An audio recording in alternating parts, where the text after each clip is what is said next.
তোমরা যে তওবা করেছ তার উপযুক্ত ফল তোমাদের জীবনে দেখাও। নিজেদের মনে ভেবো না যে তোমরা ইব্রাহিমের বংশের লোক। আমি তোমাদের বলছি, এই পাথরগুলো থেকে আল্লাহ ইব্রাহিমের বংশধর তৈরি করতে পারেন। গাছের গোড়াতে কুড়াল লাগানোই আছে।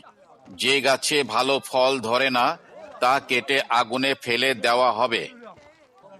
তখন লোকেরা ইয়াহিয়াকে জিজ্ঞাসা করল, তাহলে আমরা কি করব? ইয়াহিয়া তাদের বললেন, যদি কারো দুটা কর্তা থাকে তবে যার কর্তা নেই সে তাকে একটা দিক, যার খাবার আছে সেও সেই রকম করুক। কয়েকজন খাজনা আদায়কারী তরিকাবন্দি নেবার জন্য এসে ইয়াহিয়াকে বলল, হুজুর, আমরা কি করব? তিনি তাদের বললেন, আইনে যা আছে তার বেশি আদায় করো না। কয়েকজন সৈন্যও তাকে জিজ্ঞাসা করল, আর আমরা কি করব?